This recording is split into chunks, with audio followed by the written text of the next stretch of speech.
Hello and welcome back to the Review of Death, a Doctor Who podcast, your home for Doctor Who news and reviews every fortnight. Hey, there we go. Slightly different. Slightly I thought different. I'd change it up a bit A today. variation on a theme. Yeah. I'm Matthew Tofflow. I'm joined by Billy Garrett-John, as always. Hello. How are you doing, Billy? I'm really good, thank you. Yeah, I'm doing very good. I spent most of today watching Silver Nemesis. Very good. So I am happy. And I watched it after closing time. So it sort of took the sour taste out of my mouth a little bit. Yeah, see, I did it the other way around. I watched closing time first. I set myself up for shitness, and then I thought anything that comes afterwards is going to be far more refreshing. So I did the dirty on closing time, really. I'm in a much calmer place, mentally in that case. So we might have a bit of a contrast of approaches for it. I don't know. So any Doctor Who news to get to before we start?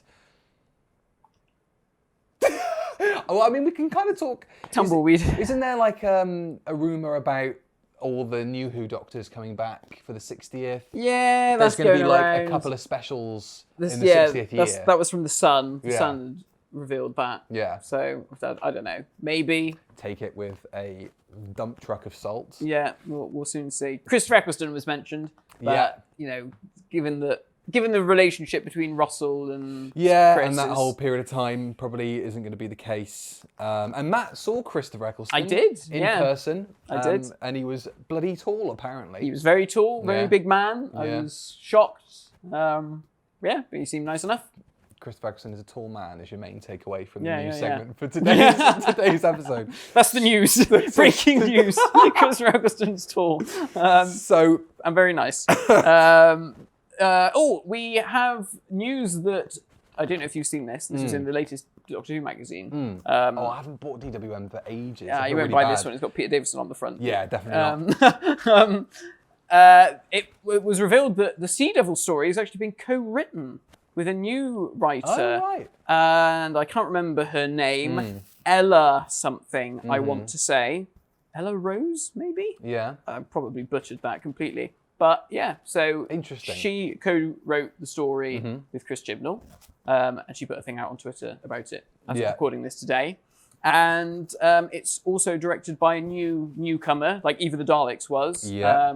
It's also her first Doctor Who, first TV gig.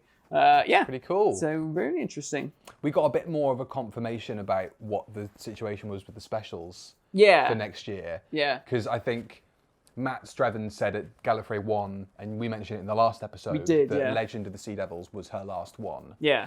Or was originally her last story. Yeah. And people are kind of trying to be working, well, how does that make sense? Because you've got the centenary coming later, so was it not sort of planned out like that? Yeah. And I think it's more that they just added the centenary on. It was the added bit for that year, wasn't it? Yes, I think so. Yeah. So, There we go. Interesting stuff. Yeah. Now, today we've got to talk our favourite monsters. Yes. Represented here By Jerry. by Jerry. Why do we love the Cybermen so much?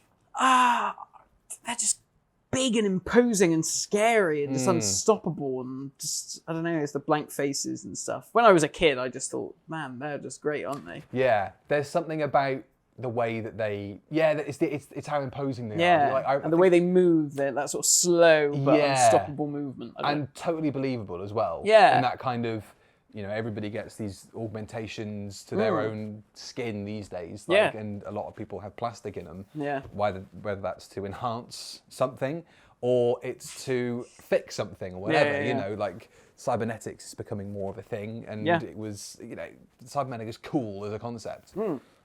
So we decided to watch their 2 worst episodes according to the DWM 2014 poll. We were going to watch the best and the worst, weren't we? We were. But then I was so distraught that Closing Time did better than Silver Nemesis. In the 2014 poll. Yeah. Although I think someone did say to me that actually Wheel in Space ranked possibly lowest. Yeah. Okay, well, but watching Wheel in Space is pretty boring. Yeah. I think we'll be scraping the barrel of episodes to review when we come around to doing Wheel in Space until it gets animated. Yes. If it gets animated. So join us when we're in our 60s and Wheel in Space comes out. And we get BritBox beamed directly into our brains. Oh, yeah, they're BBC on BritBox or something. Or, I don't know, ITV bought them out. ITV bought the BBC share in BritBox. Yeah. But that doesn't, necessarily mean that the BBC's presence is going to be lesser on that platform. It's just that they own the way that TV works these days is just a bit mad anyway. Like the way that I work for a company that's owned by ITV, and we're making a program for CBBC. Yeah. So it's just like, you know, it doesn't actually mean brand warfare anymore. No. You know? Like if you have, you work for ITV, does that mean the BBC won't hire you? It doesn't really work like that, you know. That's nice. It's good that that's sort of tribalism. Away. Yeah. Absolutely. It reminds me of like the Nintendo Sega thing, like in the 90s, where they would literally in the adverts be like taking the piss out of each other. Yeah. Like, how would you wouldn't get away with that today. I mean, I sometimes maybe on social media, but I see buses around the centre sometimes, like Bristol don't settle for Virgin Media broadband because it's really slow. Get BT instead. Really? And they actually like have a dig at the other consumers. Oh, fair enough. It's really weird. So yeah, Silver Nemesis and closing time. Yeah. Let's start with Silver Nemesis. Yeah. Because you watched it first. It's a palate cleanser before we have to start talking about Series 6. Yeah. And James Corden. You know, we'll get to it. Oh dear. And yeah. I thought we'd just get this out of the way. UK #1. Right, 1988. I don't know, I haven't got a clue. Nobody will know. First Time by Robin Beck. I know Beck. I don't think it's Beck. Is it not? I think it's another Beck. Oh. It's Beck's The lesser famous Beck. brother, the lesser Beck. His cousin. Shall I see if I can find it? Yeah. Robin Beck, and I'll play a little bit through. Oh, here it is. The movie was Fish Called Wanda, by the way. So that's not too bad.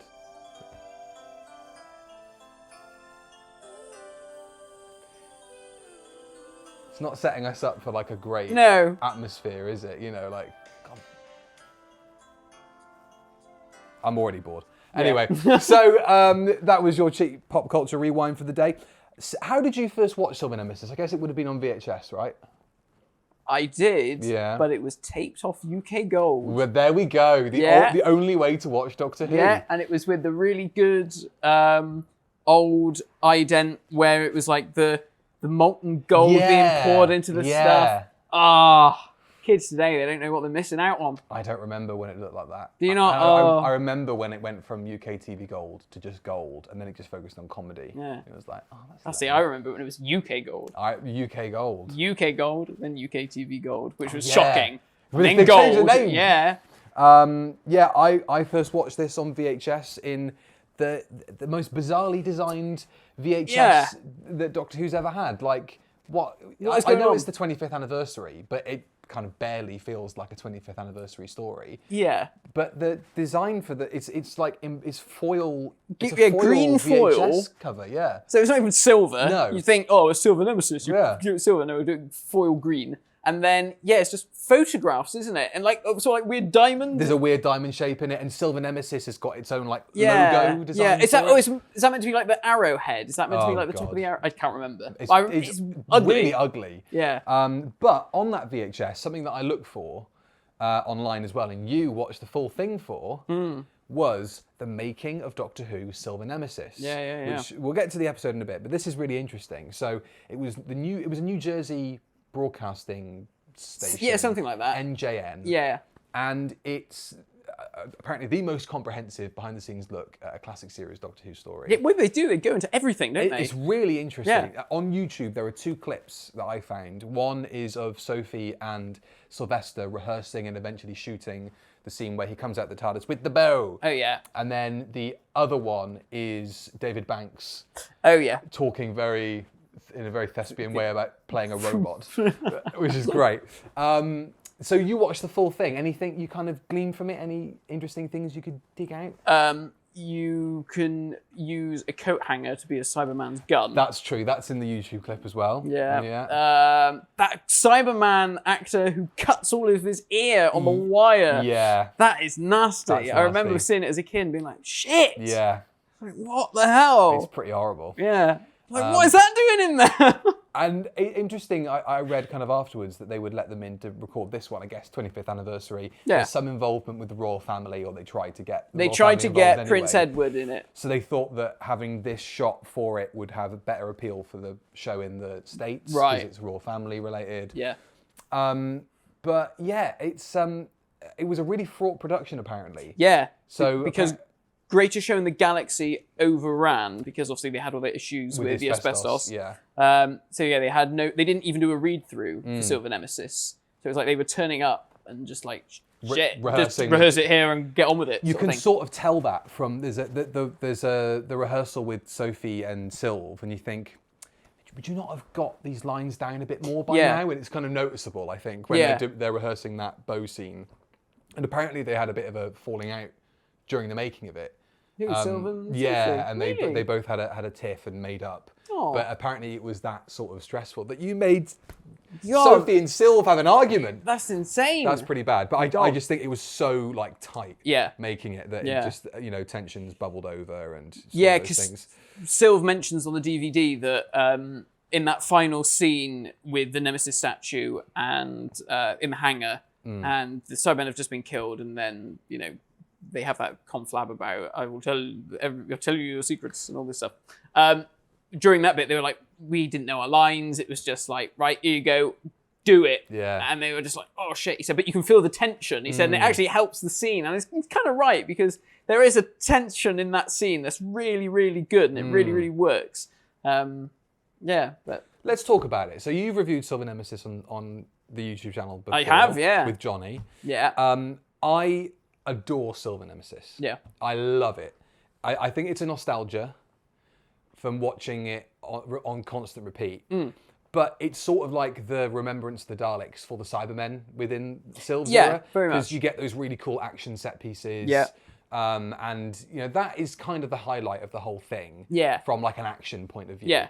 And because the story, there's not an awful lot there. Yeah, I think that's why I enjoyed it as a kid, because of the action stuff. Because who doesn't love seeing a load of Cybermen come out of a really good spaceship and then just have a fight with some neo-Nazis? Obviously, I didn't really know what a neo-Nazi was back when I was a child. But yeah, it's pretty good. Great explosions. Really cool. And it's just nice to see like physical pyrotechnics going off, because it kind of sells that it's actually happening. There's actually a real firefight and stuff. But yeah, that whole opening of part 2 is so cool. Yeah. Bit of Kef. Dun dun dun dun dun dun. Yeah. He's brilliant. Oddly for a period of time where the samples and the noises are the most annoying that they could possibly be. Yeah. Kef kind of makes it palatable. Yeah, he does make it work. And you think, if you were just working with different instruments, what would this sound like? Yeah. What would this sound like with an orchestra? Yeah. Because it's big and epic, and it's catchy and melodic. And he's obviously trying to do stuff with different instruments. There's flutes and sort of stuff. And I don't know if this is this the introduction, or it might be used in Remembrance as well. Like, he sort of has a little theme for, like a little action theme for Sylv and Ace. Oh, right. Because it's used in Battlefield as well. It's that. Oh, that's good. I Am the Doctor before I Am the Doctor. And far less annoying. Far less in your face. Interestingly, I want jumping ahead a little bit to closing time. Part 1 of Silver Nemesis got 6.1 million viewers. Right, that's good. Which is more than the overnights for closing time. That's because it didn't have James Corden in it. Exactly. But the kind of subsequent parts sort of didn't do as well. It was 5.2 mil for parts 2 and 3. That's a shame. Like, you'd think with such a good cliffhanger as having a load of Cybermen turn up, people would stuck around. Oh, we'll see what goes on here. But maybe that's just like, it's Doctor Who. Everybody's just like, I can not watch next week. Like, cool cliffhanger, Cybermen are back, but it's going to be crap, isn't it? It's probably what a lot of people. It probably was. Doctor Who, it's probably what they thought back then. Unless you were my brother, who was obviously hooked. I genuinely hooked. Yeah, genuinely hooked to Doctor Who. Oh, it's a shame. I should have asked him before we came on. She said, "What was it he like?" Thought, watching. Because I guess that was probably his. I didn't. Oh, actually, he might have had Revenge of the Cybermen by then on VHS. On VHS, yeah. And the Dapol toy might have been in his possession by then. So I guess he would have known potentially what a Cyberman was. The really thin-legged, very thin-legged, bizarrely limbed Cyberman. Yeah, it's like a gymnast. Yes, very strange. Live Cyberman. Should we? So, I always find it difficult to talk about stories like this that I really like. I'm kind of like, I don't really know where to start with it, because I just want to outpour with all the things I love about it. And like when I reviewed it last time, I was quite harsh. I haven't watched that review because I hate watching back old reviews. Yeah. But I think I was quite harsh on it. And I watched it this time round, and I thought, I don't want to be accused of Warriors of the deeping it. Yeah. I want to really try and get into this. Yeah. And I enjoyed it. Did you? I did enjoy it. Cool. Even the dopey stuff, I was like, well, at least it's not closing time. That's true.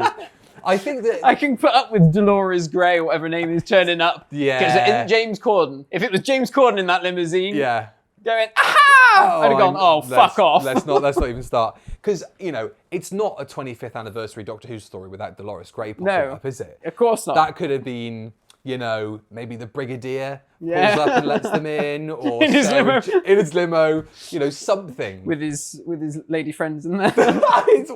Don't tell Doris, Doctor. Load of girls in there. Briggs become a pimp. That seems really weird. It is odd. It's really strange. There is some weird stuff that happens in this story. Like, I think episode 1 is really good. Yes. Episode 1 is like, okay, there's a real sense of setting this story up, and you sort of feel like, okay, I know where this is going. Yeah. And then all of a sudden, they just go, fuck it, let's just add all this mad stuff in. I think that the best version of this story, actually, I think it's like an hour. Yeah. The one single hour-long special. Yeah. Because when you watch the extended version, I seem to remember a lot more stuff around Windsor. Yes. In present day, 1988. But when you watch it in the context of the episode, it's such a weird diversion. Yeah. So the Doctor and Ace start off listening to Courtney Pine. Courtney Pine has a cameo. Yeah. Ace gets her cassette signed. And it was at that point when they do the diet. The Doctor turns around and is like, don't you get embarrassed asking for autographs? I know. And I was just like, the irony of that. I know. I wonder if anybody's asking that in his accent. I find that bit really, when I was watching it the first time with Ace and the Seventh Doctor falling in the water, I thought exactly what you said about Tom Baker just being the Doctor, and David Tennant just being the Doctor. I think Sylvan and Sophie are the Doctor and companion. Yeah. Just the way that they are. The way they interact with each other. There's a genuine chemistry between them. And they're true to their characters. It's not like you kind of think, Ace wouldn't say that, or the Doctor, the Doctor was a little bit harsh with Ace there. They are so perfectly matched, and they're at the same level with each other. They're just I think they're the best Doctor companion on screen pairing. Fantastic! Just amazing. Really great, and it's a shame it got cut short and we didn't see where it was all going to go really. But yeah, they're perfect. Ace is easily one of the best companions ever. Yeah, she's just such a great character. It's easy, it's effortless, and it's pleasant to watch them on screen. Yeah. Amy Pond and Rory and the 11th Doctor and that whole dynamic. Yeah. And we've talked about the 5th Doctor and his companions in the past. There's a kind of animosity, or there's a little bit of kind of bullying there.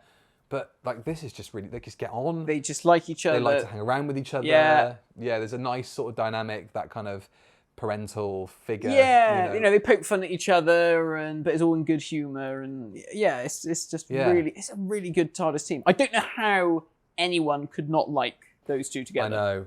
I know, but they complement each other, and you can feel like Ace is actually growing through the years they go on. And I think obviously the ultimate idea was for her to be left on Gallifrey to join the Academy and become a Time Lord. Yeah. And that obviously didn't happen. No. How do you, watching Ace in this, in terms of the trajectory for her character going forward? Yeah. If they'd made that season 27, would that move have made sense? Where do you think her character's sort of going at this point? Because Andrew Cartmell's influence is definitely having an effect here. It's starting to take hold. I mean, when I first discovered that was what they were going to do, I went, what? And I still don't really understand that. Like, why? Why would she end up on Gallifrey? Why? I just didn't get it. They don't have humans there. I guess that it's more for the Doctor to sort of influence Time Lords and be like, look, you need a bit of humanity in there. Yeah, So I can, I guess, having not seen it, because we can't see it, we can't really see how it would have paid off. But initially I remember thinking like, what? Yeah. But I do like Sophie Aldred's idea that she'd have the big headgear on and it would have like badges in her. Yeah, that would have been cool. But yeah, they're great together. I really enjoyed them. And they have dialogue scenes together. They just they fly by, which is really easy to watch.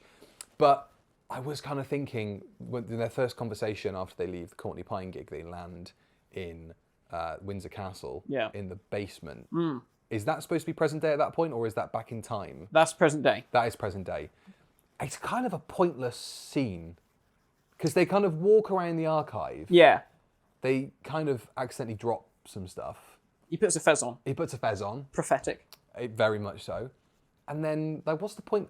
Do they learn anything from that scene? They learn that the bow's missing. Because Right. they go to collect the bow, but it's not there. Okay. DeFlores has got it. I think there's just a bit too much hopping in that first episode for me. It's something you kind of expect more from New Who. Like a Stephen Moffat story would, I'm trying to think of, is it Bells of St. John, or it might even be Wedding of River Song, or one of those, where it's like, oh, we're going to go here, 2 seconds, oh, I'm going to make a funny quip to this character, and then go off and collect this thing, and then go to this place, Exactly. and then, blah, blah, blah. And it's all very fast-paced and zipping about. So it is kind of a precursor to that. It's a world tour of Windsor. Yeah, through the ages. Yeah. But it's at this point when we go back in time, we're introduced to one of the main antagonistic pair. Yeah. We've got Lady Painfort and Richard. Yeah. Who I think are the best characters. They are really good. In this. And I think they're one of the best late 80s guest cast members. Yeah. And they go under the radar. Nobody ever talks about how good Fiona Walker is in the story. Or the guy who plays Richard. Gerard Murphy? Is that his name? I saw him live at the Theatre Royal in Bath. Ooh la in la. the History Boys. Yeah. Was very good. Did he have the full regalia on? Was he? No, and I didn't realise it was him because he changed so much in the intervening years. He put a lot of weight on. And it was only afterwards, so I was like, wait a minute, it sort of clicked. I was like, he's in Doctor Who. I was like, oh, I could have bought the VHS. I could have gone to sign it or something at the stage door. Fuck off, I'm acting. Yeah, I'm an actor. I'm in a proper play. I'm not doing Doctor Who. It's because they play it totally straight though. Yeah. That like they are characters that we've said before, like they've walked in from another show. Yeah. And I think I don't know if it's true that it happens through the whole script, but definitely is it Kevin Clark who wrote the script? Yes. Tried to write all of their dialogue in iambic pentameter. Yeah. And it really works. They definitely have a completely different structure of talking. Yeah. There are some scenes where it's definitely there. Yeah. Apparently J&T, when he found out, was like, well, you can't do that. It would have been good. I mean, it works in the scenes where it happens. But yeah, I know I like their characters. I mean, yeah, she veers slightly off into over the top territory as it goes on. Yeah. But I think that's fine because she's going mad with power, or the possibilities of having all this power. Yeah.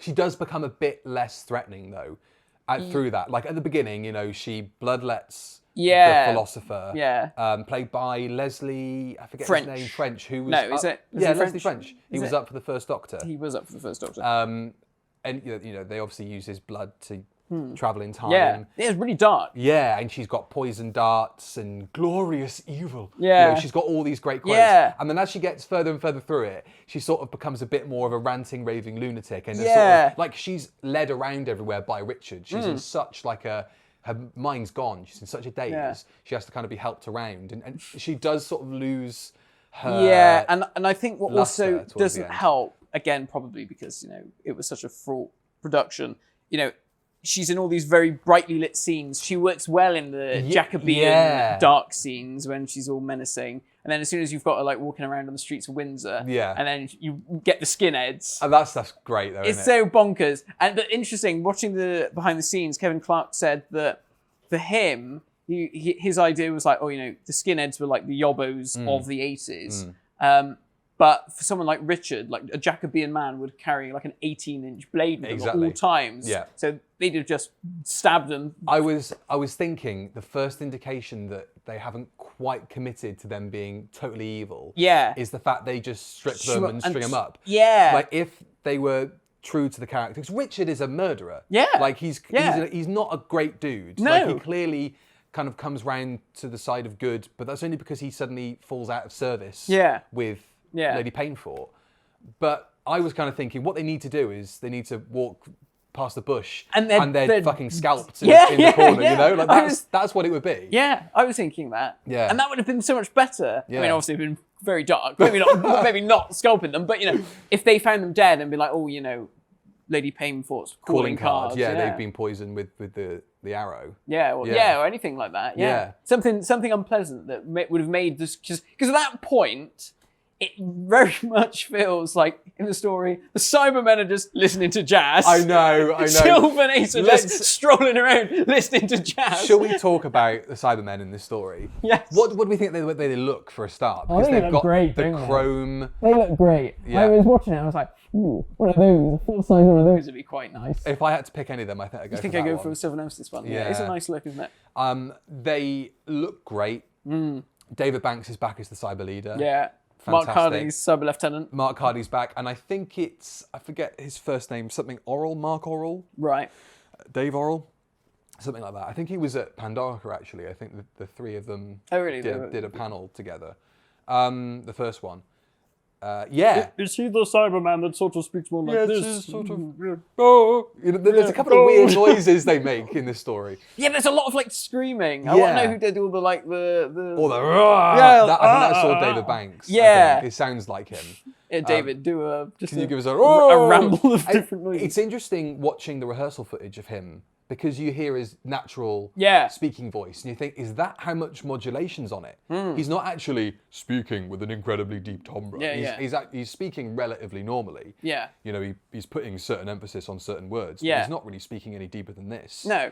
So interesting that the modulation is that harsh on his voice that it really brings it down low. He's not an identifiable voice when you hear him talk normally. Yeah, it's more the patter of how he speaks, isn't it, that you sort of identify with? Because he has a very interesting way of forming the sentences. He does. He kind of goes up and then down. Yeah, and I love that. What makes him is that what makes him such a good cyber leader? I think he's one of the best monster actors in the show's history. Yeah. And it's just the way.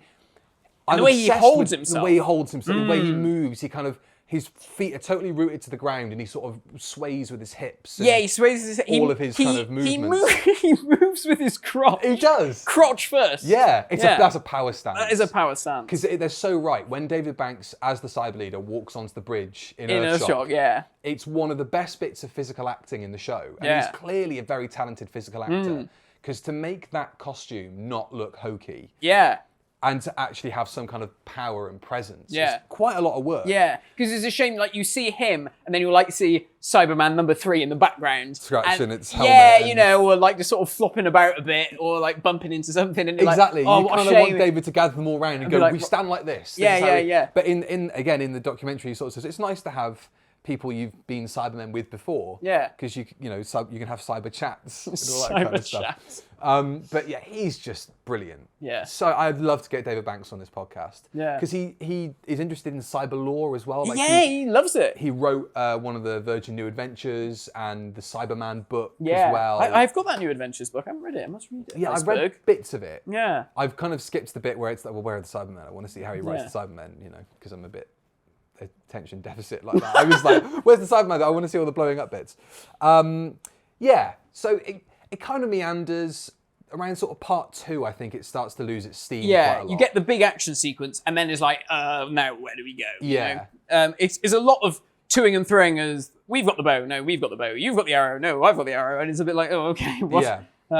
Should we talk about the plot? Yeah, go on then. So every 25 years, a comet called Nemesis slams into Earth. Yeah.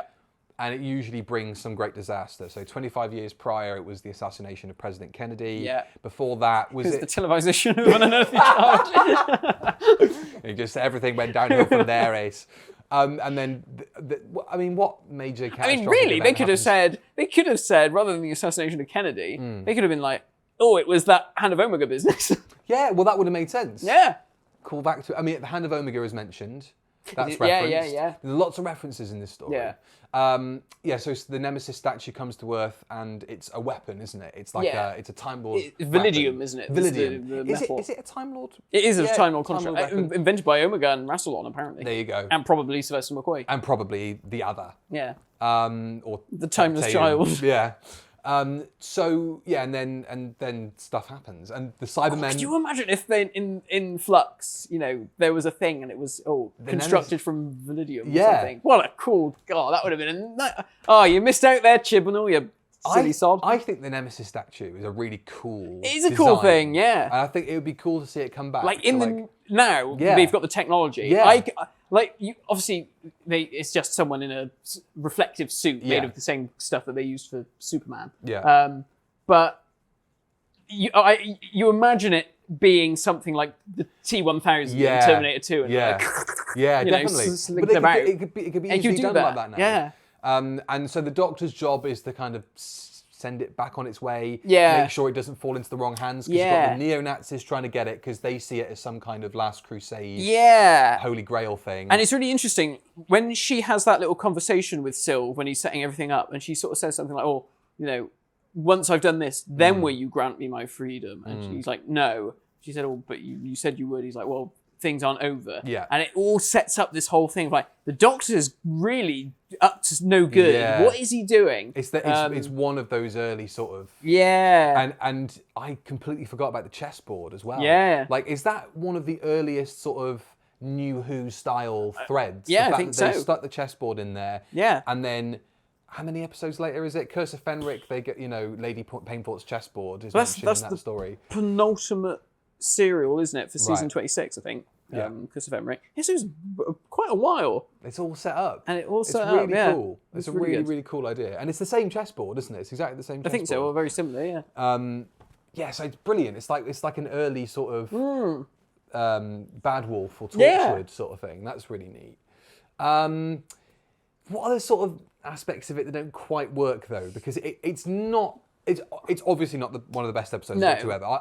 I like it. I'm a fan of it. But there's not an awful lot of other things going for it. I think there's sort of too much going on, or well, not necessarily that, but it lacks focus. Yeah. Because I think it's that thing of like, oh, well, let's just add this random American woman in a limo for shits and giggles. Let's do this, let's do that. And it just sort of feels a bit like, oh, you're veering away from something that could be quite a tight story, really. Yeah. And it's not an anniversary story. No, not really. The closest we get to that is when the Doctor and Ace land in Windsor. Yeah. And there's a little tour guide group going round. And I've got the list of notable people who are in that group. Oh, okay, cool. Nicholas Courtney. Yeah. Andrew Morgan, so directors, Andrew Morgan, Peter Moffat and Fiona Cumming. Yeah. And Graham Curry. Right. Who had written The Happiness Patrol. Yeah. Anthony Ainley was asked and didn't turn up. And there are a couple of other people, sort of like... I want £5,000. And you'll take photos of me and put them in Doctor Who magazine. Yeah, he didn't turn up. But I think it's really cool to have that in there. But it's not really forward-facing. It's not really Doctor Who's 25... you wouldn't know, would you? You wouldn't know they were there. You wouldn't know it's a 25th anniversary for Doctor Who. Having silver in the title is an allusion to the Cybermen, so people could very easily just go like, oh, well, it's just like a Cyberman title. Yeah. I mean, Remembrance of the Daleks feels like more of an anniversary story. True. Because it's Daleks, it's returning to where it all began. Yeah. All this stuff about the first Doctor. Yeah. It feels more fitting. This one just doesn't quite work. That was something I was going to say. What Doctor do we think Lady Painfort has encountered? Because she refers to him as a little man. So it's either going to be Hartnell or Pat Troughton. Pat Troughton. I can picture maybe Hartnell. Yeah. I think it makes sense. Because you get the idea that they've kind of done they've done battle across the universe and all that kind of stuff. And you think, well, if it's of the dark times, talking about the dark times, it's got to be an early... Maybe it's Ruth. Maybe it's the Fugitive Doctor that they had battles with. Who knows? But maybe Fenric had battles with Ruth. Maybe. That would be cool. That would be maybe cool, we should just have like, when they do... Okay, so Fugitive Doctor series, Lady Painfort episode. What else have we got? What's the one from the 5 Doctors that they mentioned? The Terrible Odin. Terrible Zodin. Terrible Zodin. And then... Fenric. That's 3 decent villains you've got there. Yeah. A Sutekh story. Sutekh story would be good. Dalek story. Yeah. There you go. Sorted. Yeah. What else is there to talk about? Cybermen versus Jazz. So I like that. That's so Doctor Who. It is meaningless. Yeah. It is. Yeah. It's Jazz. Not a Jazz fan? Nah. No, I didn't mind it. My brother hates Jazz. When My it's mum all loves that- it. I never knew this. Really? Yeah, Mum was like, oh, I love Jazz. I'm like, what? Since when? When it's all that freeform stuff, I prefer sort of bluesier. Yeah, I agree. I would prefer that, yeah. When you're like, I can't like tap my No, because you're just going mad on a saxophone. Yeah. But it's very impressive. It is. But I do love that. That is like that is the most Doctor Who-y thing. Yeah. Like no other program where you get an image of robots listening to jazz. Exactly. And then have neo-Nazis turn up. And then have like Jacobean characters turn up. Oh, we haven't really talked about De Flores. De Flores, yeah. Yeah, so he's the leader of the Fourth Reich. Fourth Reich. Well, I don't know why I went Irish. Yeah. It sounded more Scottish. That. Played by Anton Differing. Anton Differing. Who is the de facto Nazi in all old movies. Yeah. Apparently only took the job so he could watch Wimbledon in his hotel room. Yeah. And was not in good health. He died a year later. Gosh. Yeah, apparently people noticed on set he wasn't very well. Wow. He clearly doesn't know what's going on. No. But he gives it a good go. He does. But he's definitely a forgettable villain in the grand pantheon of Doctor Who villains. I do like how they set him up to be a baddie, though, in the first shot, because he sees that parrot and he's like, I'm going to kill that parrot. Yeah. What a great way to translate on screen. This He's a dude's baddie. a bad guy. He does not like the avian And then they do the same with Lady Painfort, because she goes to shoot the pigeon. True. But I mean, pigeons Would are have a been pain in great the if ass. David Banks had gone, that pigeon taken. And then Mark Hardy, yes, leader. No, so you've got a parrot, pigeon, seagull. So, and some of the effects in it are quite good. Like you say, with the spaceship. Sorry, I was just thinking about what bird. It'd be like a magpie, wouldn't it? They like reflective things. Magpies, swarm of magpies attack the Cyberman. Imagine you just get gold tip beaks. Yeah. And they're done for. Maybe that's how you'd attack. Maybe that's how you'd sort them out. Oh. I read David Banks didn't like the script because he's basically like, well, gold's just gold sorted. You just killed the characters pretty much, which kind of does happen. Yeah, it You know, does. like Ace, is it the same sort of argument for like making it like the Daleks weak or something? Because she takes them out with a slingshot. Yeah. And I know it's gold. She's got to have great aim. Yeah. And she does have good aim. They do become cannon fodder at this point. They do. Don't I mean, if Polly Can bloody kill one with a bloody cocktail of... Yeah. this, that, and the other. Yeah. I mean, yeah, it's a shame when that happens. And it seems to be something that has plagued them from year dot. Because, I mean, look at Flux. You know, what's her name? The Irish girl. What's her name? Belle. I forget why I am. Yeah, Belle. She's just like shooting them like they're nothing. I know. And it's like, oh, come on. I think it's because they're robots. And it's like, oh yeah, you have a firefight with some robots and kill them. And it's like, it's not that kind of... And Closing Time, which we'll obviously get onto next, sort of does they're robots thing. Yeah. Like they convert people, but in action, indeed they're Cybermen. Yeah. But in action, they're just sort of robots. Yeah. Stompy robot boys. It is that thing of like, what easy monster have we just got kicking around? Yeah. Oh, we got a load of Cybermen suits. I mean, obviously, I know they redesigned them for this story. Yeah. But, you know, in subsequent appeares, like Flux, it's like, oh, well, we spent all that money refurbishing brand new Cybermen suits, so we'll reuse them. Yeah. It's a shame, really. It is a shame. Yeah. But what do we, you know, anything else we can take out of it? Because I think generally we kind of like the story, don't we? Yeah, I enjoyed it. Yeah. You know, it goes a bit camp and it's good fun. Yeah. I think it's really cool that they try to set up all of that Doctor Who mystery. Yeah. I like how it's so subtle. Like, it's not like Stephen Moffat like hammering Doctor Who! Yeah. Yeah. It is just a one line, and it is enough to make you sort of go, ooh. Even now, when you hear it, I still think, ooh. That whole last scene. It's so good. I'll speak of the dark times. And Sylvester's face is like, shit. Yeah. Like, you do get the impression that there's a lot of really interesting stuff to unpack there, and it's sad it never happened. Yeah, and unfortunately, with all the best will in the world, I don't even think the Timeless Children thing really, or the whole, what are they called?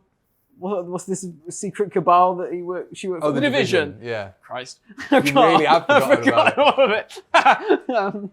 Yeah, you know, all of that stuff, none of it it's not quite the same level of exciting I think it's and mystery. Well, it's probably exciting and mysterious because it never got It never answered. happened, And that's the kind of interesting thing about it is you just got to picture like, what would it have been like if we if had we'd all the have- stuff revealed to us? But it wouldn't have been as good as Fiona Walker's performance sort of gives away. Like, no. She's so good Yeah. at making you feel like there's a weight to their history between these two and they really know each other. Yeah. In that same way that the guy who played Swarm. They've done battle before, Yeah. and you can tell that there's And I history.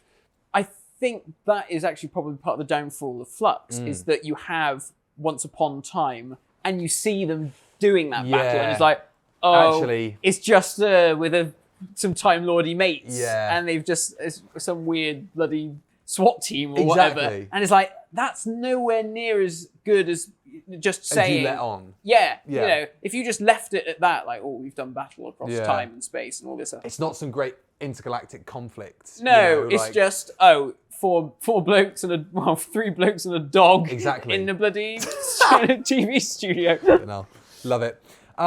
There we go. There's Silver Nemesis. I think we've kind of bled that dry. I enjoyed it.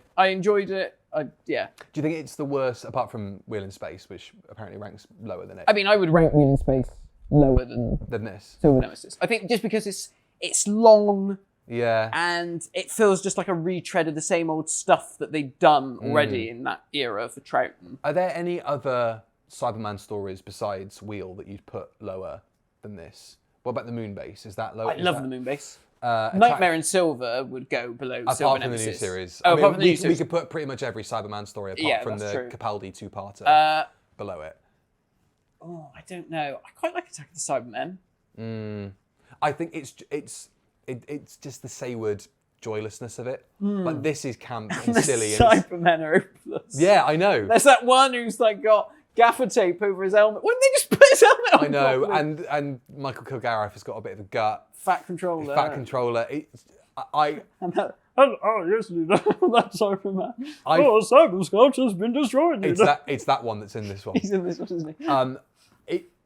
It's not as fun. So I think I have to. No. I think I have to put Attack below this Okay. for me Fair enough. personally. But there you I mean, go. I do like that. Otherwise, I think. Yeah, I mean, even the 10th Planet. I like 10th Planet's a bit boring. it is, but it kind of feels so seminal. It kind of has Yeah, to be you higher. kind of have to put it higher, don't you? Because that last scene is just so good. Yeah. You know, and the Cybermen are They scary. look, yeah. So, Yeah, they are creepy.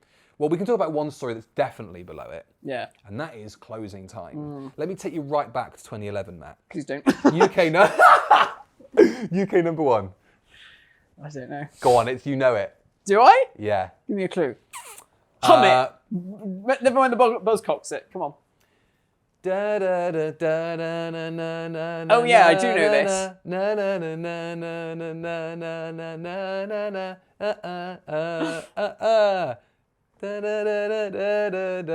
Oh yeah. Go on, you know it. Oh. They have a link to Doctor Who, a tenuous link. Do to they? Doctor Who, yeah. It's something beautiful, isn't it? In that chorus bit. Yeah. Oh dear. I don't know. What Makes You Beautiful by One Direction, Oh, One Direction. Okay. who of course Doctor Who Live, the after party. Yes, of course.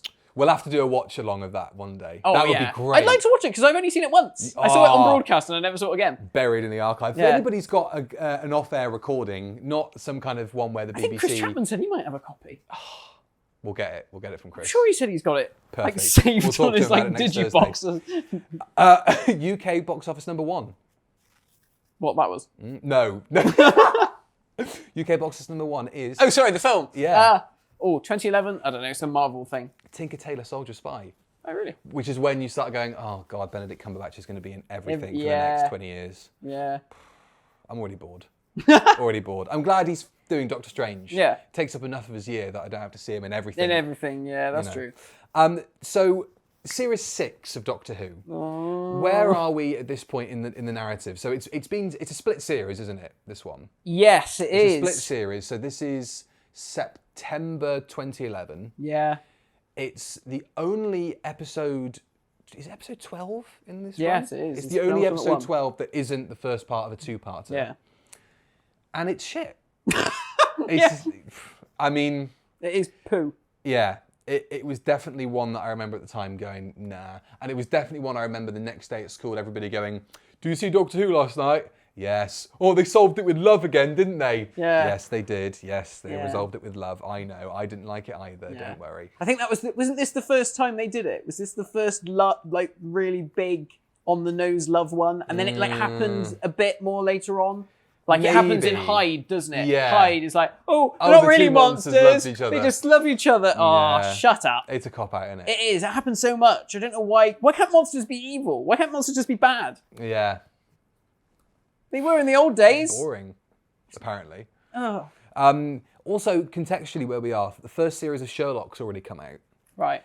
Tintin comes out in a month, Right. which Moffat had been writing since 2007, Okay. got delayed because of the writer's strike. Yeah. And then when he came back to it, he'd been given the job on Doctor Who. Yeah. And so apparently Peter Jackson and Spielberg, as Doctor Who fans, said, it's all right, go off and do that instead. We'll get somebody else in. Yeah. But, you know, it was the start of that feeling that Doctor Who fans started to get at this point where you think, is he doing a bit too much? Yeah. Is he not focused enough on the show? Yeah. And you know, that takes a level of thinking you understand somebody's work ethic and kind of going, can somebody juggle all that work? Yeah. Maybe somebody can. Think about how many fingers that Russell had in Yeah. however many pies. You know, there was a lot going on there. There was a lot going on. And But I he's guess very involved in lots of things going on now. Yeah. So it's, yeah. But I guess that was all tied to Doctor Who. It's not like Sherlock, completely different thing. That's true. Tintin, completely different thing. That's I mean, I true. guess he wasn't as involved in Tintin as he was obviously Sherlock. Yeah. I think Sherlock is the detriment of Doctor Who. For this tenure. Yeah, Sherlock is the worst thing to happen to Doctor Who. Yeah. Wow. Yeah, there we are. Let's unpack that a bit more. I've put on a t-shirt. What do you explain to the viewers? What do you mean by Well, that? because I think he was more interested in doing Sherlock. I think he probably got a bit bored with Doctor Who quite quickly. I think he thought, Christ, that's a lot of hard work. Don't fancy that all the time. I can do 3 episodes every 2 years, and that'll be it. That's enough. That's enough. For Yeah. me. God, you just. I think maybe he just thought, I need something as a palate cleanser. But you take on a whole other TV show that yeah. you're executive producer and writer of. Yeah. That's a lot of work. Yeah. You know, it's a hefty amount of work. I'm amazed the BBC let him do it.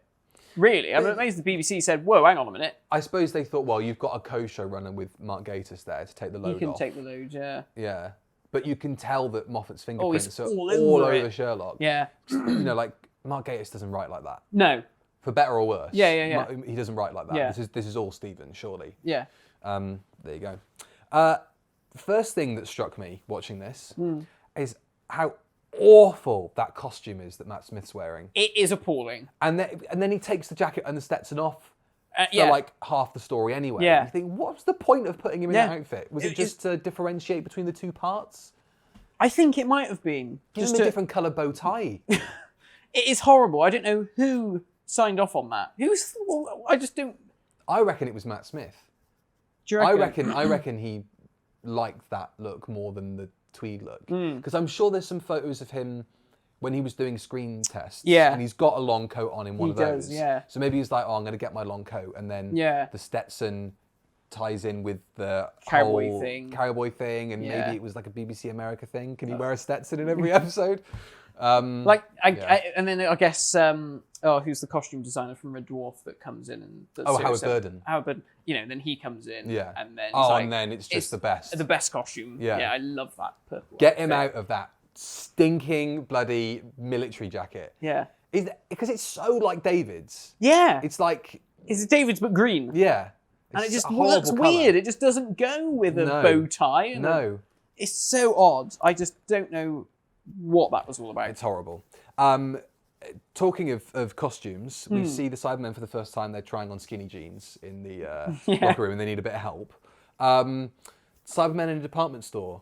Is this the lowest that we've ever seen the cyber race? Is this their lowest point in their history? I mean, like, you think, well, we have been trudging around in shit in previous stories in the sewers, but this is pretty bad. This is pretty bad. Other monsters look at them going, guys, Come on. come on, you're buried under a department store. Yeah. We've at least got a couple of planets. It's clearly Primark. Yeah. It's... Now, my claim to fame with this on. story Yes. is that a girl who is on one of the checkouts went Not to sure my... off once. No, but she did go to my college. There you go. Oh, cool. Yeah.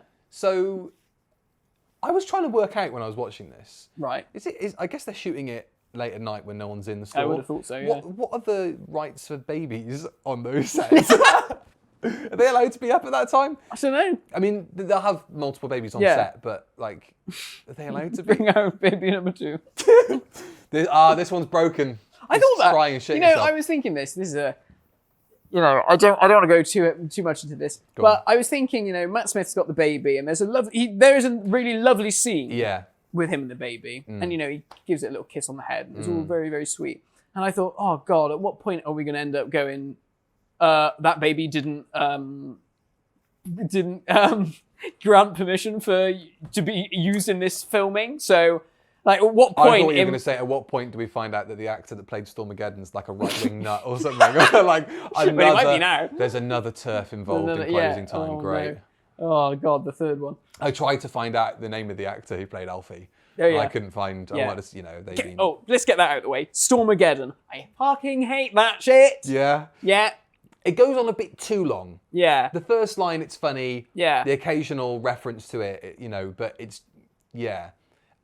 The Doctor needs somebody else to talk to other than Craig because his companions are there. Yeah. And so he ends up just expositing to this baby. Yeah. So it's kind of, it's a lot of talking in this and not much actually happening. Yeah, I mean, the Cybermen don't really get much of a look in, do they? No. And obviously they've distressed the costumes because the costumes are very shit by now. They've had a few runs and they're like, oh dear, these are looking a bit They still ropey. look okay though. They still look okay. Because they're dark and they're lit. They're lit well. And that whole Cyberman ship looks pretty cool. It does, yeah. There is one Cyberman whose costume clearly doesn't fit properly. Really? Yeah, because his shoulders are like right up here. He's got no neck. Oh no. And it's like, I was watching it, I was like, the silhouette of you is really wrong and you're like the lead Cyberman. It's like, you need to pull your armor down. I was That's like, dreadful. This is like Attack of the Cybermen. Yeah. But there's Matt no Smith. difference, but the only difference between Classic Who and Doctor Who is 20 years. Yeah, that's like, it. There's still the same It's issues the there. same old shit. It's brilliant. Yeah. I mean, 100% the same program. I deny anybody who says it isn't. It absolutely is. Yeah. I know that you're not too fond of. I mean, I wasn't that against the baby stuff, but I like seeing doctors when they interact with kids. Yeah, and especially Matt Smith. He did. I put it in my notes. That scene when Craig's gone out and he's got the baby and he's trying to put him to bed. Yeah, and that scene's nice. With the stars. That's really lovely. I like it's the nice. stuff in the supermarket, in the superstore as well, with him showing the kids how to fly that helicopter. Oh yeah, that's really good as well. Gathers them round. Yeah. It's always sweet when the Doctor does that sort of thing. Yeah, no, I like that. But I mean, yeah, the whole thing is just dopey. Yeah. It's unfortunately. Oh, another link. Yeah. My brother worked with James Corden. And he was a nightmare. No, he was all right. He was all right? Nice. It was on Teachers. He was nice. They had a little chat. Okay. This was before he became famous, so Yeah. he wasn't a big-headed dickhead. Right. Yeah. Should we talk about James Corden? Oh, he's irritating, isn't he? The thing is, the issue with this, I think, is that it's trying to do the Lodger too. Yeah. But the magic isn't there. No. Like, as much as I dislike James Corden as a screen presence, Yeah. or I find him, As a human being. no, but like he's irritating to watch. He is, he's isn't just he? one of those people Yeah. that you can't quite put your finger on it. But Have you seen that Limmy just- thing where Limmy talks about Oh, why he does the doesn't- impression of his laugh. It's yeah. so good. It's so good. It's that falseness, isn't it? Yeah. But it's there. Yeah, and he's bang on the money. But I tell you what isn't there. What? That same chemistry that Matt Smith and him had in The Lodger. Yeah. Is totally non-existent here. Yeah. I gathered that they probably just didn't Maybe gel it's as well on yeah. set this time. Maybe James Corden had gone full James Corden and he was just not that pleasant to work with on this one. Or I reckon by this point, James Corden was like, I'm better than this. he's looking at the States at this point, isn't I think he? He's he just is. about to make Yeah, the jump. He's already made Lesbian Vampire Hunters. Oh yeah, Remember that that? was a thing, isn't it? Paul McGann's in that. Is he? He plays the priest in it, I think. Oh my God, Paul, come on. Oh. We'll have to ask him about that at some point. Cybermats. They're really good. That is the best thing about this episode. What have they converted though? Honey badgers. What's wrong with their gums and their teeth? I don't like that. I even prefer the bristles on the tomb ones because Yeah. at least they're weird and creepy. Yeah, this true. is just a bit too on the nose. Like, how do we make it frightening? I'll give it organic teeth. Yeah. It's just a bit like, nah. Yeah. I mean, it doesn't bother me. I don't No. mind. I don't mind them. That is the thing that I have the least issue with. I think in this whole story. Yeah. They look cool. Yeah. The redesign of them. They look great alongside the Cybermen. They've done a really good job of porting that over. Cybermats were supposed to be in Silver Nemesis. Really? But I think Mike Tucker did a design for them. Right. Which I think is the one that turns up in more than 30 years in the TARDIS. Okay. It probably is. That's cool. It is cool, isn't it? And yeah, they rejected it. Oh. So instead you get that really lame bit where the police officers get gassed by that thing, and it leaves all this white powder powder. on the floor. Yeah. It obviously hasn't discharged properly. Cocaine. Cokeheads at the Millennium Stadium. The bloody skinhead to turn up again. Millennium Dome, isn't it? Not Millennium Stadium. Yeah, Millennium Dome. Yeah. No, it's not a Dr. Light episode. It's a Companion Light episode. Yeah. Oh, I hated that bit where they just turn up. Yeah. It's like, what the fuck are they doing They're there? living in Colchester now. Yeah. It's like, oh, okay. And then she's the big billboard. That is such a weird journey for a companion to become a bloody supermodel. Because or whatever she is. You see, so Asylum was it the first bit of this second half? Was Asylum the first episode? No, Asylum's the following year. Asylum hasn't happened yet. Asylum hasn't happened yet. Oh my God, I get so confused with this time in Doctor Who. So we've had Let's Kill Hitler shit. Yeah. That was the first episode of the second half. I remember that just being appalling. And then is it... No. And Dinosaurs is the year after as well, Dinosaurs is the year after. I don't know the episodes in this season. The Ganger two-parter. That's in the first half. Not A Town Called Mercy, that's the year after. That's the year after, yeah. Let's see how many we can name. Impossible Astronaut, Day of the Moon, Curse of the Black Spot. Shit. The Ganger two-parter. That's okay. People really hate that story. I actually don't mind it. No. I think that is the one that I have the least issue with out of this entire season of turd. Yeah, I'd say. It's all right. It's fine. Yeah. At least it's a two-parter. Yeah. There's stuff going on in it. The finale. So it's Let's Kill Hitler. Let's Kill Hitler. Is the one straight after the break. Yeah. Oh, no, there isn't. So we've got the Ganger one, then it's A Good Man Goes to War. Good Man Goes to War. Which I remember people raving about how brilliant it was, and I remember watching it thinking, this is shit. What are people enjoying about this? I just don't get it. I don't get the love for this season. I think there's plenty of time to discuss this, because we get the final scene, and it just brings everything back about that year. Yeah. River, Madame Kavarian, this shady cabal with the eye patches, who are also in league with the Silence. Yeah. Silence look fucking great. Silence are fantastic. I love the Silence. Such great design. Yeah. It is, Stephen Moffat going, can I do another monster where you look away and something happens? Yeah. But it's cool. It's a cool. really cool design. Yeah, I really like the Silence. It's a shame that it got entangled in all this shit arc. Yeah. It's a shit arc. It is a shit arc. The sonic screwdriver in this story, I think it's one of the most egregious uses of it. Wangling it all over the place, isn't he? Fucking laser bolts come out of it. Yeah. On 2 occasions. Yeah, what's that about? And then they use the special sound effect, hidden sound effect. From the TV movie. Yeah. And you can see, it's been, I can't remember the website, but there was a website which had little sound bites, and they got it off of that website. Because you can hear the soundtrack. Bit of the soundtrack, you can hear a bit of the TV movie soundtrack. Kick the table. It's really badly mixed, that. Because it's like a really poor sound quality, clip. because it was like uploaded onto the internet in like the 90s. Yeah. Like I know exactly the website that you're talking about. It was all like animated GIFs of like Daleks and TARDISes spinning What was on around. that? Davros saying, Exterminate, all that kind of stuff. It was great. Aunt Mabel is in this, from Come Outside. Oh, Linda Barron, yeah. Linda Barron's in this, that's nice to see. So that's another Doctor Who alumni coming along. Captain Rack from Enlightenment and the singer for Gunfighters. There'll be blood upon the sawdust in the last chance salute. Do you like the Gunfighters? I do like the Gunfighters. I like the Gunfighters. Yeah, it's up there in terms of the historicals from that era, I think. Yeah, I know people hate it, but I like it. That and the Aztecs, I think, are the easiest. Yeah, I do like the Gunfighters from that era. because it reminds me when my brother was doing a lot of Amdram back in the day. With a company called Wops. They did like stuff like Oklahoma and then you get your gun. Right. And all this sort of stuff. And I always used to say to Dad, it's like, this is Wops doing Doctor Who. And it just feels like, it just feels like some old... Amdram theatre. Oh, yeah, it does. I Am the Doctor. That is a really good piece of music. Shame they just use it all the time. It is, isn't it? Yeah. It does kind of kill it.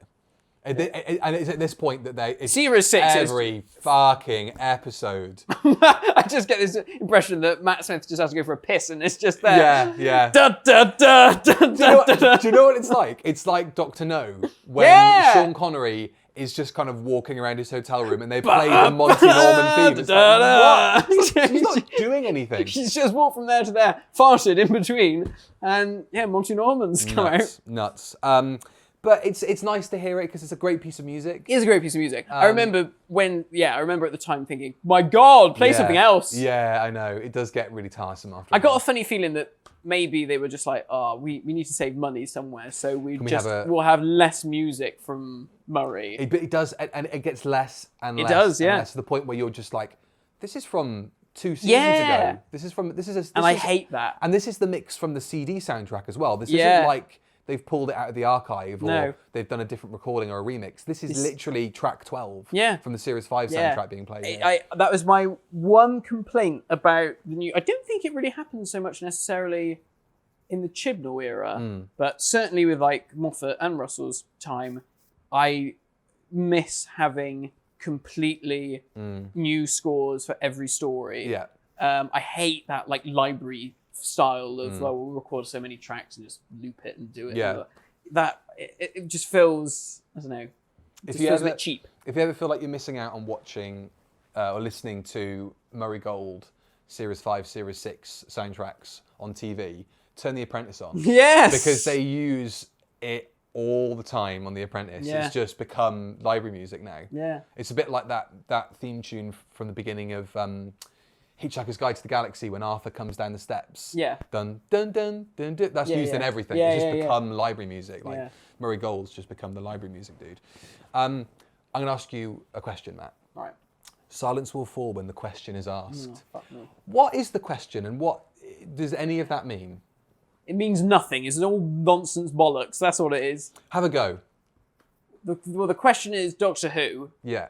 And what is the silence? Does it literally mean the silence? Oh. The silence will be fall. defeated if the Doctor asks, if the question is asked. Well, they're a church, aren't they? Yeah. Church of the Silence. Let's see if I can remember. So, Church of the Silence. Silence will fall. The Church of the Silence will fall, and I think it means everything. So I think it means like literally the end of everything. Right. But it's like a bit of a double meaning because he's trying to be clever. That's what gets confusing about it. Because it's a nebulous concept anyway. Yeah. And then you're trying to add like a double meaning. Yeah. Or it's like, but what does it mean in the beginning? Yeah. Before you start adding these things on top. Yeah. So, everything will come to an end because by answering the question Doctor Who, by the Doctor revealing that his name is actually Jeff, the Time Lords will come through Amy's crack. Yes. And the Time War will begin again. Okay. And the universe will be destroyed. Okay. I think. Right. I'm there. And how does that tie into him being killed at Lake Silencio? Because if he's dead, he can't answer. He can't say, "My name's Jeff." Right. No. Okay. That's a little reference to 22 Jump Street. Thank you. My name's Jeff. Yeah. God, that hasn't been heard on the internet for about 3 years, has it? The COVID-19 pandemic put pay to a lot of memes, and that includes my name's Jeff. Yeah. Okay. That's the first time I've understood. And then somebody in the comments is going to go, actually, you've not quite got it right. You're nearly there. And then we're going to go, oh, fuck off. Come on. All right, then. Because actually, if you watch Pond Life, there's a reference to it's like, fuck me. I have to watch 9 different spin-offs. Oh. Anyway. It is a shit. And what happened in the finale? I never remember it. Because this is the one with Winston Churchill. In a toga. Matt Smith with a beard. The train going into the pyramid. Yeah. I remember watching the trailer. That was one of the last times I watched a trailer for Doctor Who until the Jodie Whittaker era, where I remember going on Gallifrey Base afterwards and being like, right, look at frame by frame. Yeah. Who's that behind that door when it cracks open? Like, what's going on there? Because I don't remember anything about that finale. I remember very little from Series 6 in general. I was thinking about this. I think watching Closing Time for this was probably the third time I've ever watched Closing Time. Possibly the second time, actually. Yeah. I think actually it was the second time I've watched Closing Time. Yeah. Oh no, I did it in my rerun, so this would have been the third. And then literally the same for most of the episodes of this series. Yeah. Because I just remember thinking, I'm done with this program. I'm going to watch Torchwood. We should probably do a Series 6 watch. Like maybe do the opening two-parter. Yeah, no, I like that story. Yeah. I like that one. Well, we should do that then. Yeah. We've been doing a lot of Matt Smith. Yeah. Maybe we should stick with that and do that opening. Or what's the lowest ranked Matt Smith story? Probably Curse of the Black Spot, isn't it? Oh, that is shit. That's pretty low down. That is a Poor Hugh Bonneville. Oh, what a bad story. What were they doing this series? I don't know. There's so many people that love this series though. There's so many people that Series 6 is their favourite. I know, it's mad. I don't want to come across like, but I don't get it. I don't get it at all. I don't understand. This is where the rot set in for me and my love of the program. Yeah. And I was just like, it's all gone downhill now. And there are, on the whole, there aren't many things that we're just like, don't get it. Yeah. We try and find something. Yeah, we in there. do. But Let's get something out of this. What's the best part about Closing Time? And not individual scenes, like, because I agree, I love that scene with the baby. Baby. That's good. Cybermats. Hey. Cybermats. It's kind of. I do think that all the stuff with Linda Barron thinking that those. There are a couple. There are a couple. And that's funny. That scene when he's like, "I'm going to kiss you, Craig." I fucking hate that. Do you not scene. like that? I was just like, it goes on a bit too much. And then Matt Smith is there. Yeah. Come here. Go on. So he's like this, Yeah. and then he's there. He's literally wanking the Sonic. I can't tell what he's trying to do with it. No, not me. He's I'm like, why are you wanking that? But then he kind of. What? How does he use his Sonic? Because I don't fucking know. He's doing this and he's doing, and then sometimes he's got the thing out, and it's got two settings now. Yeah. Because it's got a flashlight on it, and it's got a flashlight on it, and then it's got this. So, I mean, it's a nice Sonic screwdriver though. It is cool. It's a nice prop. Yeah, it is good. It's a great toy. And it's a great toy. Yeah. But it just doesn't. Series 6, stay away from me, man. I don't like it. I mean, like when you compare the Matt Smith one to the Peter Capaldi one, which is just an over-designed mess. I know, but that's because that's like, we've got to sell toys, man. Yeah, it is. That is the toy one. Yeah. That is in a Batman DC Comics parlance. That is like the Joel Schumacher of Sonic screwdrivers, where it's like you need to make it toyetic. What a load of bollocks. Anyway, that's Closing Time. Anything else? Anything else that we need to... Madame Kuvarian. Oh, we never find out who she is. No, She's just like, oh, hello, I'm Madame Kuvarian. In the shadows. Ooh. Yeah. Who gives a fuck? No. You're a shit baddie. Yeah. You're a shit baddie because you have literally no character. You don't. Your character is... I'm evil. You're a bad old woman. Yeah, I'm... Because is she even in charge of the... I don't fucking know. Church of Silence? I don't think she knew. I don't think Stephen knew. I don't think anybody knew. And what's the eye patch thing about? That is so you don't get your head frazzled by a silence. So you remember. Okay. I remember that. Okay. Right. Because that's why in the Series 6 finale, they've all got bloody eye patches on. And they were all wearing eye patches. Yeah. Oh, God, that fucking story. I love it. I turned around and they were wearing eye patches. Closing Time. There you go. I can't get any more out of it. It's a very apt title for that era. Closing Time. Closing I Time. think it is Closing Time. This is going down. Closing Time. How did they steer that ship round again? Because it's obviously, but for some people it's not. For some people that's their favourite era of Doctor Who. But I can't watch it without thinking this just isn't. It's not working. No. Something about this that just is not quite right anymore. Yeah. It's Series 5, brilliant. On the whole, there's there's a few duff ones, but that's the same with most seasons. Yeah, isn't it? and you'll always get highs and lows in a series, but Series 6 is it's on another level of just. God Complex, that's one. Night Terrors. That's another shit one. That was shot in Bedminster. That was shot around the corner. Yeah. Yeah, Night Terrors wasn't great. That was what the was series that even about? What's the baddie in that? The doll thing, that was cool. The peg dolls, they look cool. Is it not that the kid's own nightmares he's and an imaginations? alien, isn't he? The little boy's an alien. Is and his nightmare, yeah, I think so. And his nightmares he's like psychic or something. And his nightmares are like manifesting. I don't know. Oh, I don't know. Maybe I've just completely come up with an alternate story, which is better. I didn't like this story at all. No. It's still. I just want to refer to I didn't look at my notes at all for Silver Nemesis. No. Because it was just like, I know that story inside out. Yeah, I've seen it so many times. Yeah. Whereas this... the only I was trying to find links between them. There's lines, references to. Have you noticed the power's been going out recently? Yeah. I thought it's trying. It's trying to, isn't it? Is it? I don't know. My last note is I cannot begin to describe how much I loathe the River Song stuff. Yeah. TikTok. Oh god. The clock. I'll stick her in a spacesuit. What does it all mean? What? Whoa, it doesn't mean anything. Oh, I just hate it all so much. I just don't get it. Like, there's nothing. And then I remember at the time, it was like, the Doctor is officially dead. He is dead on Lake Silencio. I know. It is definitely not a robot. It's a fucking robot. But, no, it wasn't, because Mini 11th Doctor was inside the robot, so he was there, really. Ooh, freaking bollocks. It's so crap. Hate it.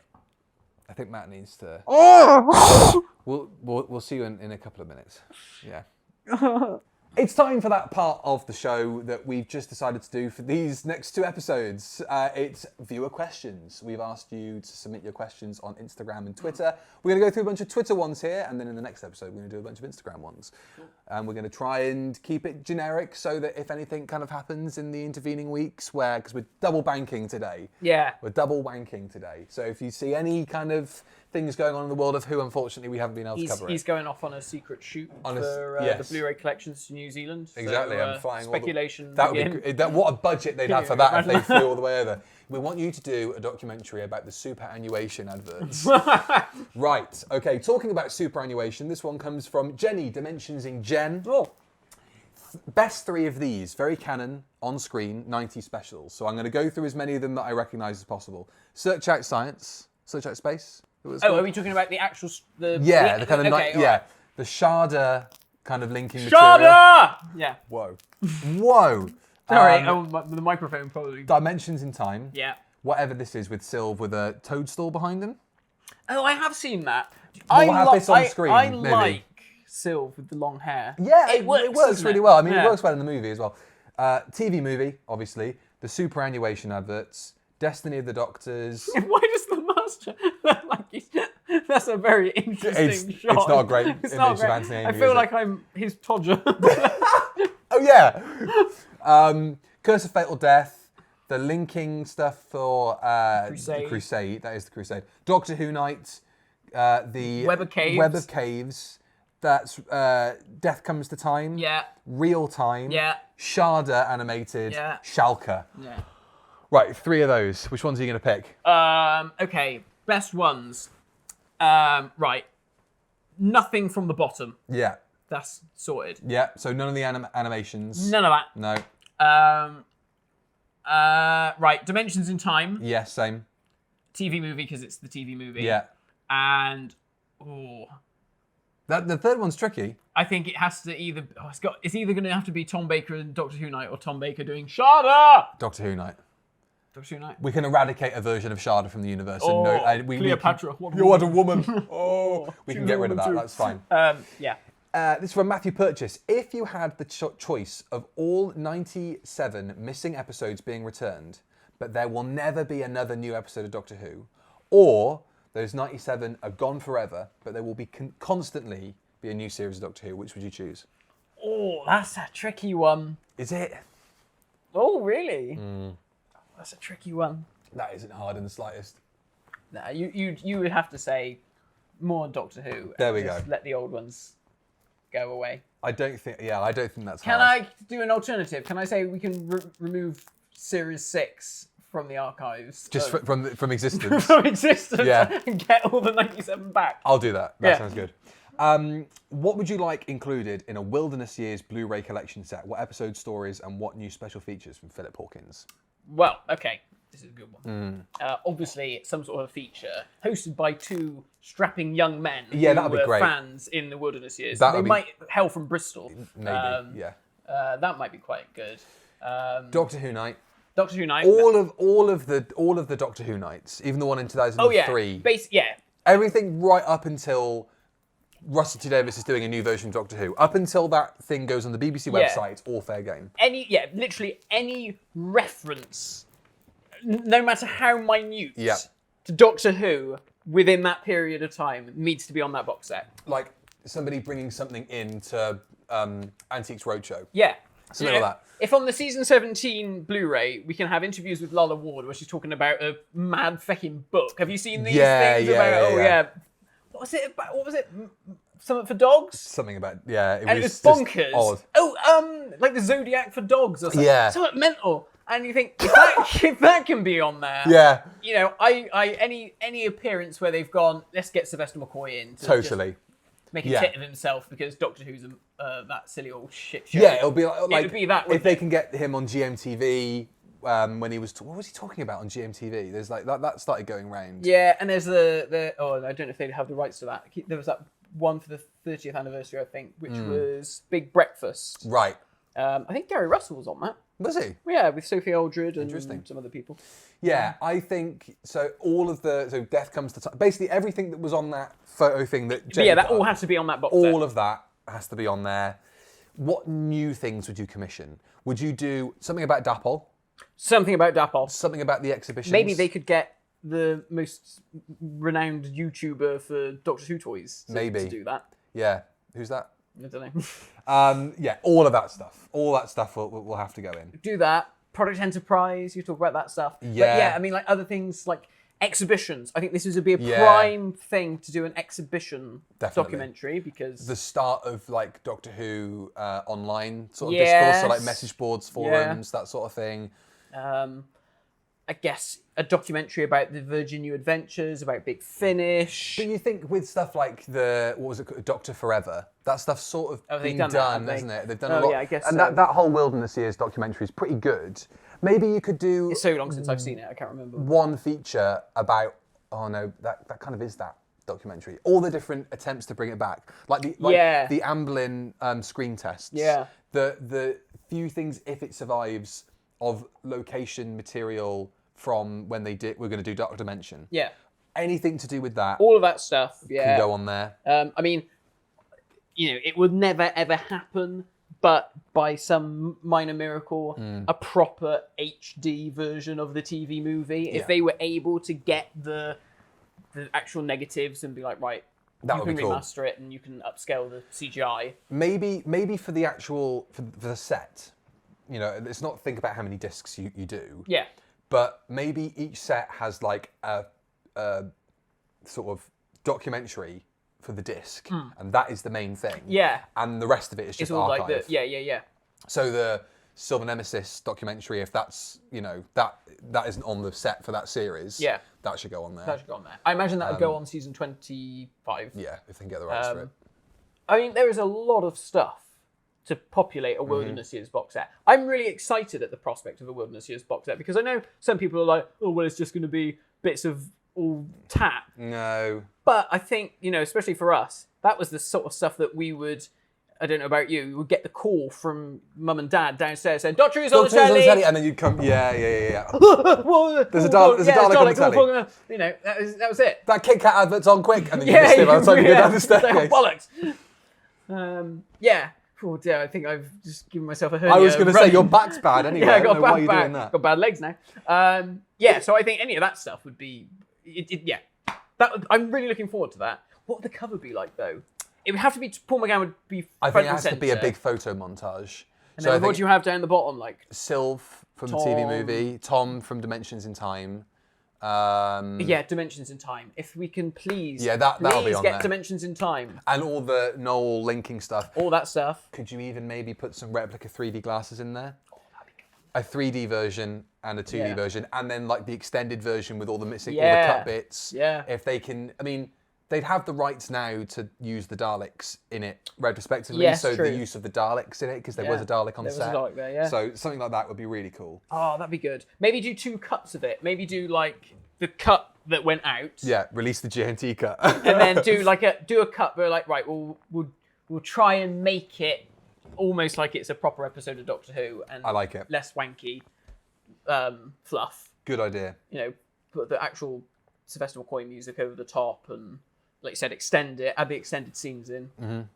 Perfect. Like the Ian Levine edit that he says he's got. Yeah. Big Finish come to you and say that you can make any box set of your choice. What do you do? That's from Matt Bevan. Oh my God. You do Fugitive Doctor. Yeah, I guess you would, wouldn't you? Do you know? Yeah. I can't really think of many other aspects. I was going to say, there's not really a lot that hasn't been done, is there, really? No. Thing is, you didn't even know you didn't want, they do. Yeah. Things I don't want, they do. I don't know. Yeah, what? I honestly, there's so much stuff that they do that nothing really springs to mind other than Fugitive Doctor. It's really the only sort of unmined thing. Oh, I've got one. A Avalon. Yeah, that's cool. And so it's all Sylvester McCoy is playing the Merlin Doctor. That would be really cool. And it's all set in that other universe. I like that. That would be why they haven't done that yet. I have no idea. And you could have like Brigadier Bambera's in it, but she's like not the Brigadier. She's like the man at arms of some like mystical army and all this sort of stuff. Yeah. I like that. There we are. Nice one. Come on, Big Finish. Martin on Twitter. What do you think is the most underrated Chibnall era story? The most underrated thus far. Ooh. Oh God, I can't really remember what stories are what though. I'd say the Senanga Conundrum. Witchfinders is good as well. I don't think I love the Witchfinders. People talked about that a lot when it first came out, but I feel like nobody really mentions it anymore. Alan Cumming, he was great. Great, really good. Underrated, yeah. I know people really don't like Kablam anymore.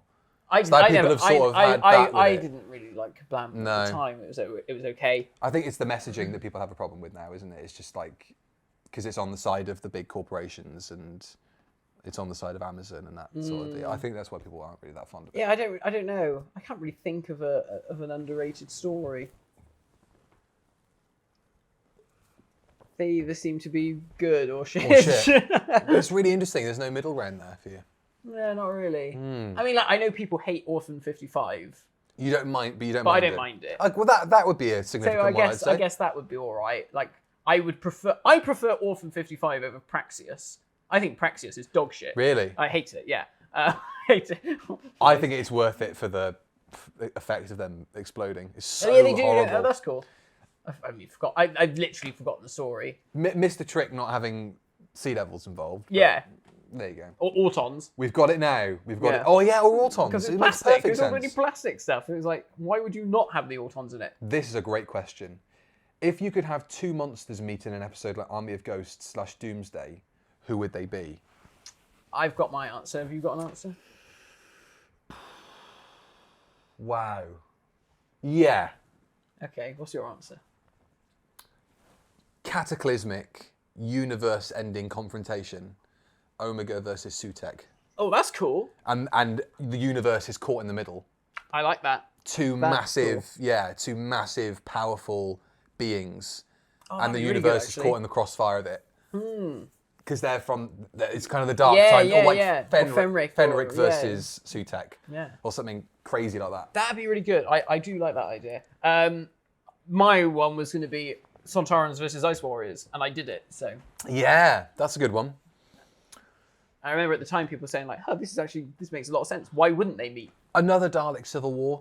I'd be happy with another Dalek Civil War storyline. Rather than the damp squib that was Revolution of the Daleks. Classic Daleks versus new series Daleks. Yeah. Because they'd still look great. Yeah. They'd still look great. What they should do is they should have classic Daleks versus new series Daleks, and then at the end they become friends and they go and they merge together, and then they come out as those really good ones that Pridonian does on the blue purified ones. No, they're so cool. They're so good. So cool. That's the best Daleks. Would be baffled if they were not contacted. At least to go like, oh, can we maybe pinch that idea slightly? Because it's he's put like the solar slats around the side. He's even got like solar panel sort of material to it. It's like, oh, it's so clever, so good. So cool.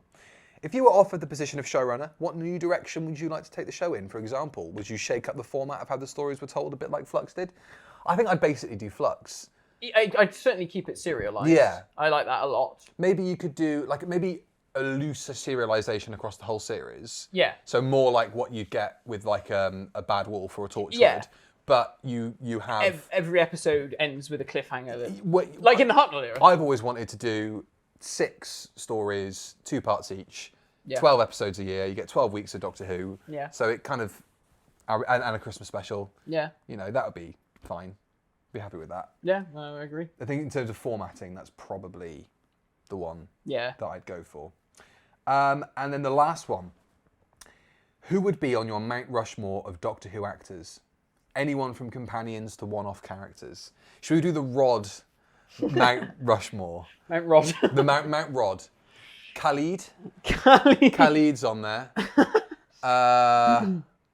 Who else? Who else is on the Mount Rodmore? Just because we've mentioned it so much lately, I think Ursula should be one of the paving stones as you walk up. As you walk up the steps yeah. to it. Okay, fine. Yeah, I like that. Or like where they have a row of like presidents where they've pressed their hands into like concrete and it's just Ursula there. That would be great. Hello. Who else? Who else would be on the Mount Rushmore? Tom. Yeah, but we're talking about like. That's a different question. But if like you're Tom, Mount Rushmore, 90s Tom.